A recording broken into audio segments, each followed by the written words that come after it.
Hello YouTubers, welcome and welcome back to my YouTube channel. I'm going to be showing you an amazing cuisine on how to change these black peas into a special African delicacy called Koki beans. Right away, I'm going to go ahead and wash out the peas, taking out the seed pods. I'm going to have the peas soak out a little bit in the water, like 5 to 10 minutes. 5 minutes later, you then proceed to take out the coat from the peas. See, just from rubbing it across my palms like this, you see how some of the peelings are coming out. So for a good efficiency, I use my grater. When you get a handful of the peas, you place it on top of the grater and then gently apply force onto it as you scrape it downwards. Having scrubbed it until everything looks like this, and then go ahead, turn on the faucet, let water run on it so that I can easily sheave the coats out of the peas. So you get a bowl, stick it in the sink so that when you're sheaving the coat out of the peas, your water gets into the bowl that you can use it to re-shift the peas until you get all the coats out of it. Although some of the peas are coming out with the coats, I usually set it aside. When I'm done taking out all the coats, then I sit down and manually pick out the clean peas out of the coats.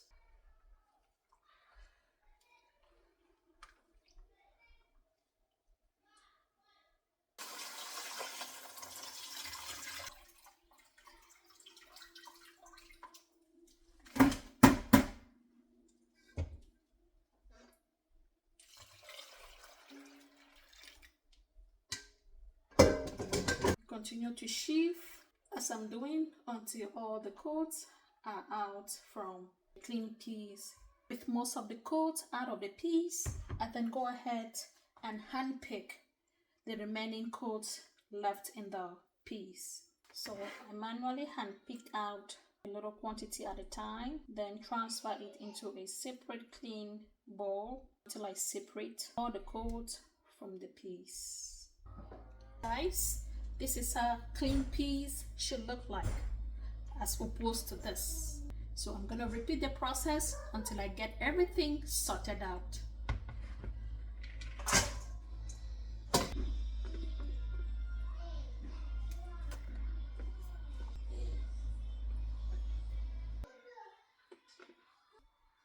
After all the peas are encoded, I then go ahead and rinse them.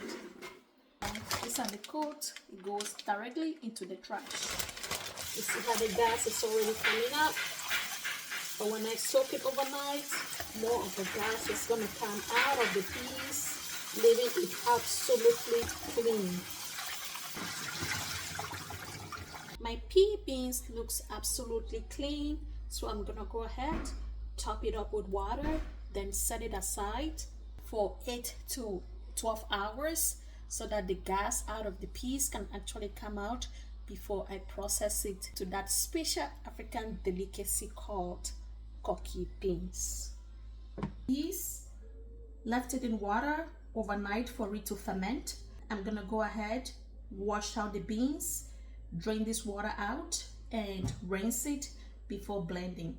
Other items that I will be using to prepare this special delicacy include my honey cube Maggi, salt, leafy cut spinach just to color the food, palm oil, aluminum foil, parchment paper wrap, and then I'm gonna be serving it with my sweet potatoes, potata or boniato, means sweet potatoes. Always good to wash your hands before you start cooking your food.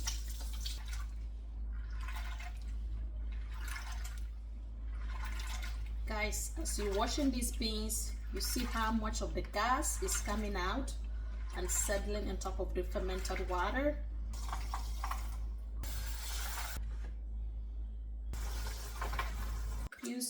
Peas all washed up, it looks clean. But before I go to blend the peas, I usually get my parchment paper wrap, cut them up into panels, get my aluminum foil, cut them also into panels, set them apart, then blend the peas. The reason why I do this is because if you blend the peas and set it aside for a little bit of a time, you may lose the taste of the food. I'm gonna be introducing 1 small yellow pepper into this meal. Follow me guys, let's prep the pitchman peppers and the aluminum foils into panels. Then I do same for my pitchman paper wrap. Before I start blending the peas, get a pot, into it I add a cup of water. This is pre-measured. Then I also add my red palm oil into the water, which again I use like a cup. My water and my red palm oil. I then put it on the fire for it to start boiling. The reason why I let it boil is you want to remove some of that smell and ease the process of letting the oil and water binds easily with the pea paste. And I go to blend the peas.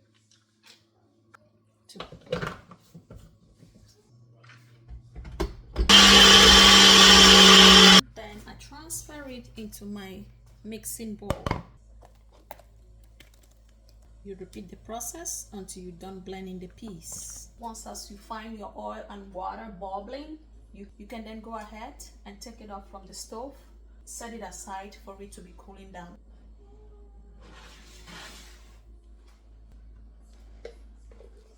After grinding the peas, I then go ahead and line my pot with an aluminum foil. Add a liter of water. This is pre-measured. And I go ahead to squeeze my spinach. Oftentimes you see people using cocoyam leaves, but if you don't have the cocoyam leaves, it's okay to use spinach. You just want to have that little greens in your food as you eating it, because that's what colors the food to make it looks very, very appetizing.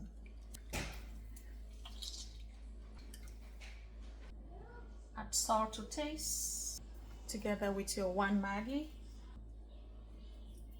Then you mix the salt and the honey cube Maggi together to combine. Test it a little bit. Ionizers are good. If not, you can adjust them again to taste. Then you go ahead and add your water and your red palm oil. Then you mix it. You're mixing it like this. Usually I would also like to just turn on my so that my water can get boiling.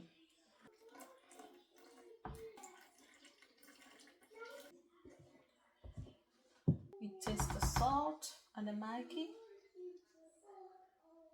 It tastes perfect. Then I go ahead and add my spinach. If you don't have your cocoyam leaves, you can do your green leafy cut spinach. See how the food looks like? This is exactly what you need to have, consistency wise and the color. Just as how tradition is being passed on to us, usually I will see my mom get a bowl like this, set it aside, get her warm plantain leaves, put it inside the bowl. But because I don't have that warm plantain leaves, I'm gonna be using my pitchman paper wrap first before the aluminum foil. Again, never wrap your food directly into the aluminum foil because it's not safe. So I get a good amount. Put it inside, then hold it up.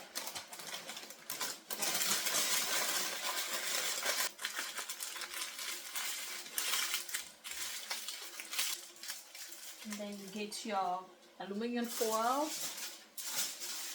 and again mold it inside.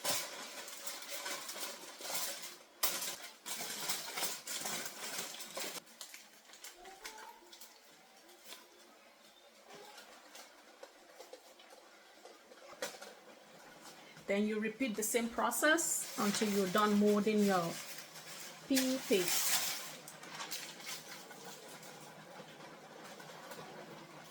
After molding the coffee beans, I then go ahead and cover the pot.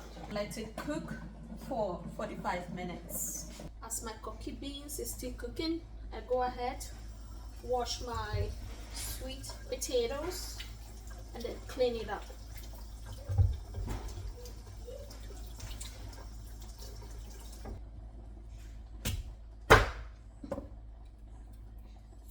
Before you start cleaning, it's always good to get a bowl, put some water inside, so that each time when you clean, you just drop it in the water. Because with the potatoes, once that it's cut like this, after some time it starts changing its color if it's not in water. So to preserve that nice and clean yellow color, always a basin, put some water in there, so that when you clean the potatoes like this, you just immerse it in water. After cleaning the sweet potatoes, I then go ahead and washed it again with at least 2 waters. I like to wash well before I cook. So from water to water, that's how the sweet potatoes has to go.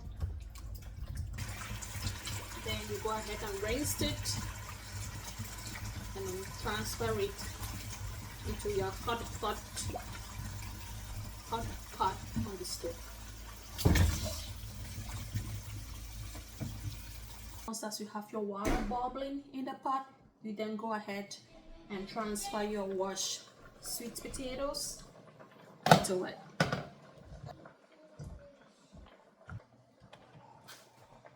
Then you cover the pot and cook it for 30 minutes. 30 minutes of cooking the sweet potatoes, you can open your pot and check and see if it's ready. The meal looks ready. Coffee beans is ready.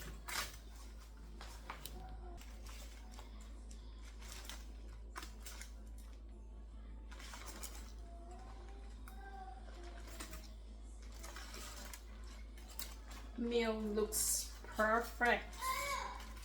The aroma is just oh la la. Smells so good.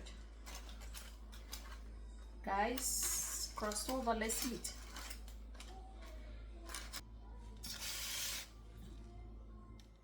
Meal looks really inviting. Thank you guys for being with me again today, and until our next video, you be well, you be good.